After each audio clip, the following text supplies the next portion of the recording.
অভিজ্ঞতা বলি, আমি যখন এই কাজটা করি প্রথম চুচড়োয় ছিলাম, আমি একটা আমাদের যে আইটিআই এর যে সিলেবাস তৈরি করা হয় সেখানে একটা প্রেজেন্টেশন দিয়েছিলাম।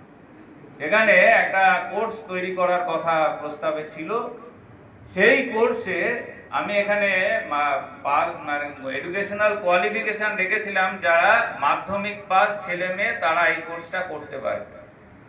তখন আমাকে আমার প্রেজেন্টেশন দেওয়ার আগে ওখানকার কিছু আধিকারিক প্রশ্ন করেছিলেন, গোবর গ্যাস প্ল্যান্ট তো এটা তো ভারতবর্ষে বহুদিন ধরে পুরনো, এটার আর নতুন কি? আমি তখন ওই কথাটা বলেছিলাম, গোবর গ্যাস প্ল্যান্ট থেকে কার্বন ক্রেডিট তৈরি হয়। কার্বন ক্রেডিট আজকে বলিনি, কিন্তু আজ থেকে অনেক বছর আগে বলেছিলাম। এই কার্বন ক্রেডিট হচ্ছে ফিউচার বিজনেসের জায়গা। কৃষক এই কার্বন ক্রেডিটের ব্যবসা করতে পারেন। আমরা সাধারণত গোবর বলতে বুঝি আমার বাপ মা বা প্রত্যেকের বাড়িতেই পড়াশোনা না করলে মাথায় কি গোবর আছে এটা শুনে অভ্যস্ত আমরা, তাই তো? তা গোবরকে আমরা ওই জায়গায় নিয়ে গেছিলাম, তার সামাজিক জায়গাটা ছিল না, এবং তার ফলে কিন্তু আমাদের প্রত্যেকের মাথায় এরকম একটা ধারণা হয়ে রয়েছে। তো আমি আজকে এখানে আমার মাথায় একটা গাঁদা ফুলের ভেষজ টিপ পরানো হয়েছে। তা আমি একটা ছোট উদাহরণ দিই, আমি প্র্যাকটিক্যাল লাইফের এক্সপেরিয়েন্স দিয়ে বলছি। আজকে যারা গাঁদা ফুলের চাষ করেন, এখানে একজন গাঁদা ফুলের চাষ করছিলেন। এই বছরে নদিয়া জেলায় গাঁদা ফুলে ভাইরাস রোগের আক্রমণ সব থেকে বেশি হচ্ছে। গাঁদার দাম এখন প্রচুর বেশি।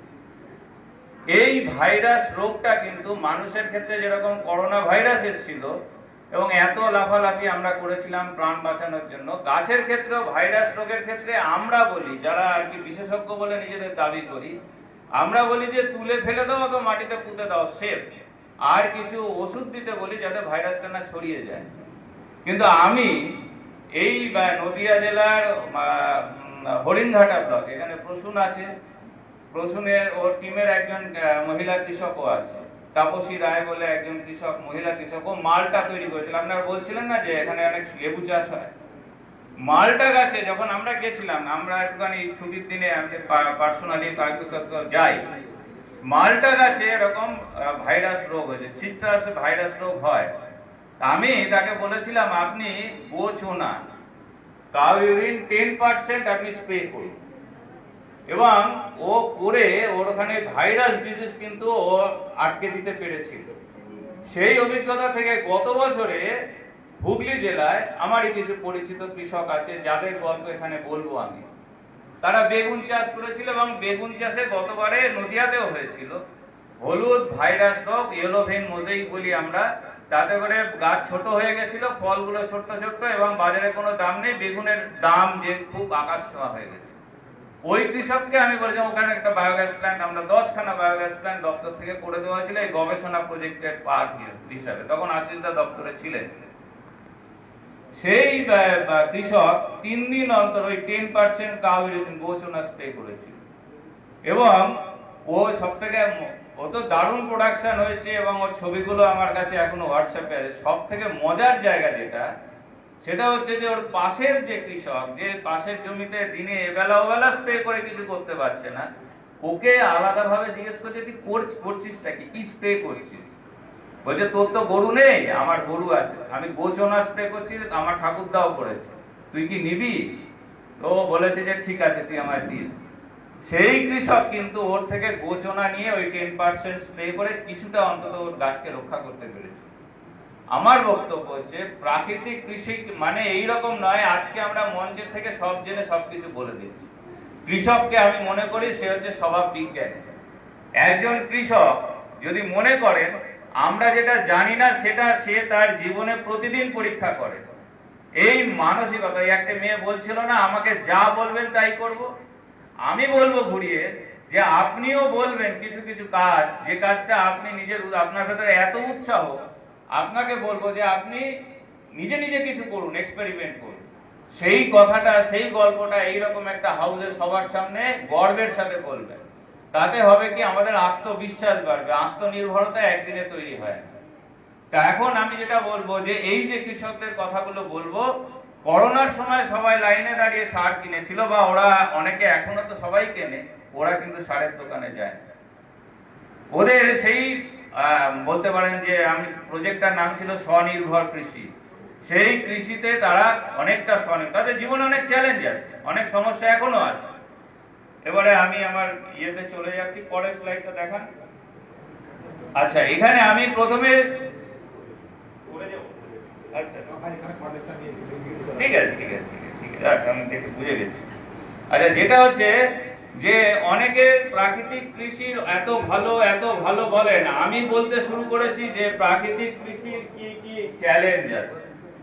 এই ঘরে যারা চাষটা করেন তারা প্রত্যেকে, যারা চাষ করেন, আমি চাষটা করি না, কিন্তু আমি অনুভব করি আপনাদের কথা, আপনাদের চাষ করতে গেলে এই চ্যালেঞ্জগুলো মোকাবিলা করতে হয়। এবং আমার অনেক দপ্তরে অনেক ভাই বোনেরাও আছেন, তারাও হয়তো বা বিশ্বাস করেন না যে প্রাকৃতিক কৃষি দিয়ে আমাদের গোটা জনসমাজকে খাওয়ানো যায়। আমি মন্তরের সাহায্য দিয়ে বললাম, অনেকে বিশ্বাস করেন না, এখন বিশ্বাস করতে পারেন না, যার জন্য সরকারি পলিসি তৈরি হয়। তাহলে প্রথম হচ্ছে পশ্চিমবঙ্গের একটা বড় গুরুত্বপূর্ণ জায়গা হচ্ছে, পশ্চিমবঙ্গে অধিকাংশ জমি হচ্ছে উর্বর জমি। এটা আমাদের যেরকম একটা অ্যাডভান্টেজ, সেই জায়গাটা দাঁড়িয়ে আমরা এখানে অনেক আধুনিক প্রযুক্তি ইন্ট্রোডিউস করেছি। তার মধ্যে উচ্চ ফলনশীল বিভিন্ন জাত আমরা কিন্তু প্রতিনিয়ত আমাদের যে প্রোগ্রাম আছে তার মধ্যে দিয়ে আমরা এটাকে ইন্ট্রোডিউস করি। আমার বক্তব্য হচ্ছে যে প্রাকৃতিক কৃষি বা জৈব কৃষি কি এই উচ্চ ফলনশীল জাতে একই ধরনের ফসল ফলাতে সক্ষম? এই হচ্ছে চ্যালেঞ্জ, এটা হচ্ছে প্রথম চ্যালেঞ্জ।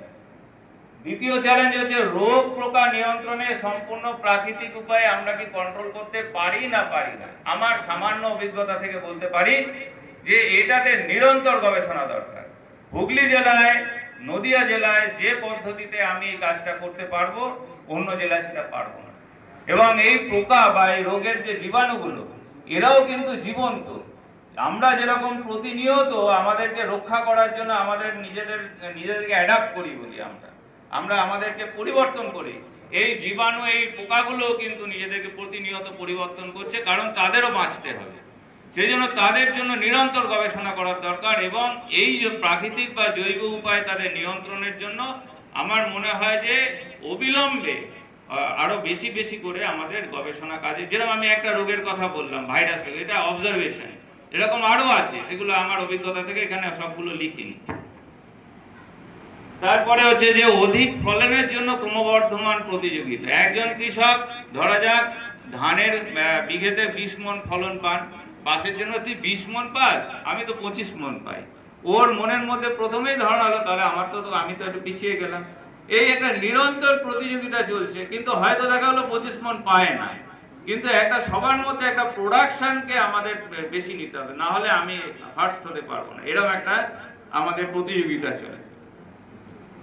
এবারে প্রাকৃতিক কৃষি যেগুলো নিয়ে আমরা কথা বলি, তার গ্রাম ভিত্তিক যে উপলব্ধতা, গ্রামে কতটা আজকে আছে, সেইটা দাঁড়িয়ে কিন্তু আমাদের পলিসিগুলো তৈরি করতে হয়। আজকে দাঁড়িয়ে হঠাৎ করে যদি আমি সব বলি এটা করুন ওটা করুন, আপনারা পাবেন না সবগুলো। এবং সব শেষে আমি যেটা বলবো যে গোপালন, আজকে আমি যদি এইখানে বলি, এই ঘরে যারা যারা চাষের সাথে জড়িত আছে, আপনাদের বাড়িতে কার কার গরু আছে দয়া করে একটু হাত তুলবেন। এই যে এবার কথাটা হচ্ছে এইটা, যে এই হচ্ছে মাইনরিটি। যদি গরু না থাকে তাহলে কিন্তু আপনারা জৈব কৃষি বলুন বা প্রাকৃতিক কৃষি বলুন, আপনারা প্রথমেই হোঁচট খাবেন। এবং গরু পালনের ক্ষেত্রে কিছু সমস্যা আছে, সেই সমস্যাটাকে অস্বীকার করা না, কিন্তু আগে যদি বায়োগ্যাস প্ল্যান্ট করেন দেখবেন যে আপনার ইনকাম বেড়ে যাবে। সেই গল্পটা আপনাদেরকে একটু করে বলে দেবো। Next slide.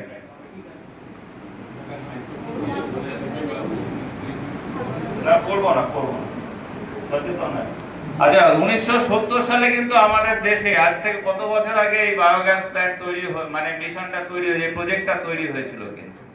কিন্তু তারপরে প্রথমে আমরা একটা হ্যাজার্ড জ্বালানো এবং গ্যাসের জন্য আমরা এটা করলাম, গ্যাসের সাবসিডি চলে এলো, এবং তারপরে তো আলোতে ইলেকট্রিক চলে গেল সবার ঘরে, এবং এই বায়োগ্যাস প্ল্যান্টগুলো অনেকের গড়া হয়ে গেছে, সেইগুলো কিন্তু এমনি পড়ে রইল।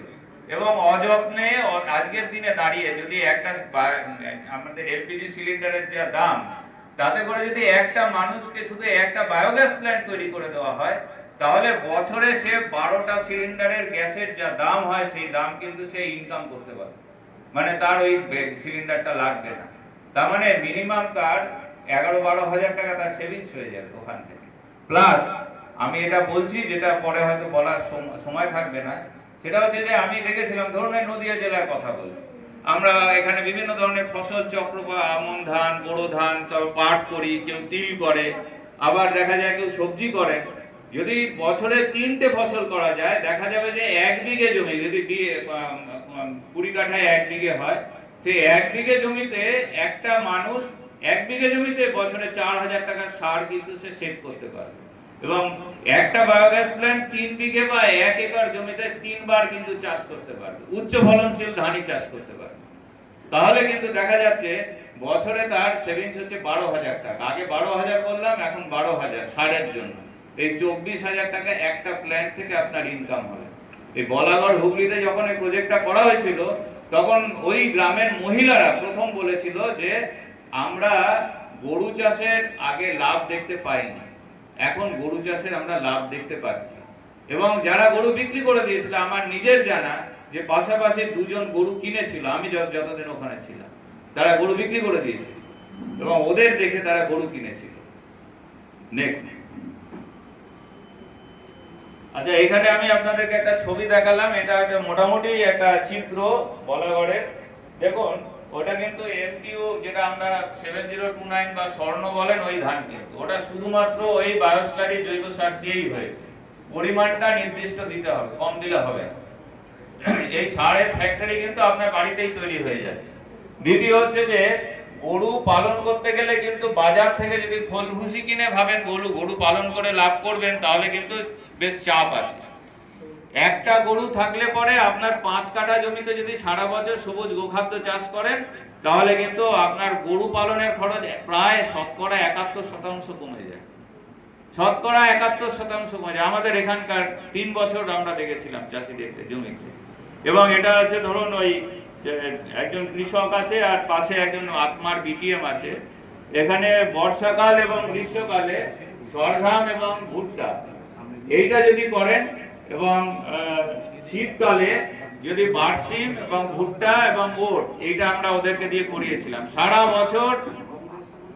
ওকে, সারা বছর সবুজ গোখাদ্য চাষ করলে কিন্তু একটা গরুতে 5 কাঠা জমি, 2টো গরু হলে 10 কাঠা জমি, সারা বছর এটা রেখে দিন। আর হচ্ছে হাইব্রিড মেজ, তাহলে কিন্তু আপনার গোপালনের খরচ এতটা কমে যাবে। এবং তার সাথে বছরে 24,000 টাকা কিন্তু নর্মাল ইনকাম আপনার ওই একটা গরুতেও বায়োগ্যাস প্ল্যান্ট করা যায়, 2টোতেও অবশ্য খুবই ভালো করা যায়।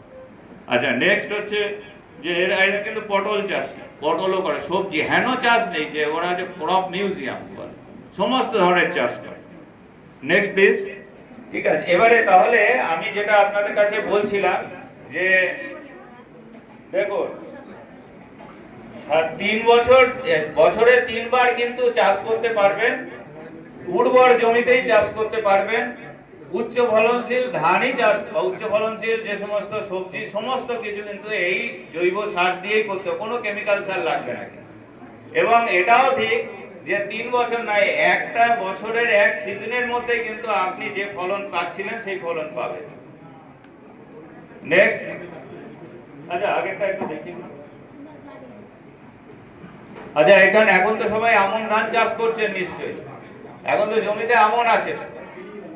এখন এই আমন ধানের চাষে যা ফলন খরচ হচ্ছে আপনার, যে সার কিনে বা যে সমস্ত কিনে, এতে কিন্তু আপনার শতকরা 22% ফলনের যে চাষের যে খরচ কিন্তু কমে যাবে। কারণ আপনার বাজার থেকে কিছু কিনতে হচ্ছে।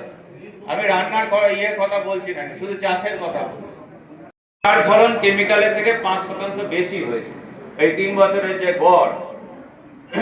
নেক্সট হচ্ছে এবারে সারের পরিমাণটা শুধু বলেন, কারণ সারের ফ্যাক্টরি আপনাদের নিজের বাড়িতে তৈরি হয়েছে। বিঘেতে 1000 কেজি বায়োস্লারি সার দিতে হবে, 1000 কেজি। এবার 1000 কেজি একবারে দিতে হবে না, 50% দেবেন প্রথম চাষের সময়, তারপরে যখন যেরকম চাপান দেওয়া হয় সেই সময় 25% আপনি যদি দেন, তাহলে কিন্তু আপনি এবং সবজি চাষের ক্ষেত্রেও কি কতটা দিতে হবে সেটাও কিন্তু ওই কৃষকরা পরীক্ষা করে একটা রেকমেন্ডেশন দিতে পারে যে এইগুলো এই পরিমাণ দিতে হবে। ফুলকপি চাষ এবারে করবেন, এই আমি তাপসীর ক্ষেত্রে বলছিলাম, তাপসী অলরেডি কিন্তু বায়োস্লারি দিয়ে চাষ করা শুরু করেছে এবং ওর কিন্তু বিভিন্ন ধরনের ফসল চাষ করছে, সবজি থেকে শুরু করে সব। নেক্সট, এইটা আমি বড় করে দেখালাম। এই দেখুন, এটা হচ্ছে আমাদের উচ্চ ফলনশীল ধান, কিন্তু ওই বায়োস্লারি দিয়ে করেছিল। দেখুন জমিটি, আপনারা যারা চাষ করেন, আপনারা যারা জমি দেখেন প্রতিনিয়ত, দেখবেন যে এরকম, এই হচ্ছে আমাদের স্বর্ণ ধানের জমি। এইটা ওখানে ওরা করেছিল রবি মরশুমে এই এই ভুট্টা এবং বারসিম, এবং এই যে বারসিম যে গোখাদ্য আছে, একটা গরুর জন্য বললাম 5 কাঠা জমি হলে যথেষ্ট, এবং এক কেজি বারসিম গরুকে খাওয়ালে একদিনে 1 লিটার দুধ বেড়ে যায়। এবং যার বাড়িতে গরু আছে তাদের ক্ষেত্রে কিন্তু এটা একটা, তারা দারুণ একটা তাদের হলো, বাচ্চারা যে খাবারটা খাচ্ছে সেই খাবারটা কিন্তু মানে অনেক বেশি নিউট্রিশাস, শরীরের পক্ষে ভালো। প্রাকৃতিক চাষ করলে যেটা সুবিধা হয়, আমরা তো প্রত্যেকে খাচ্ছি ওই খাবারটা, যিনি চাষ করছেন তার বাড়িতেও খাচ্ছে, তাদেরকে ঘন ঘন ডাক্তারের কাছে যেতে হবে।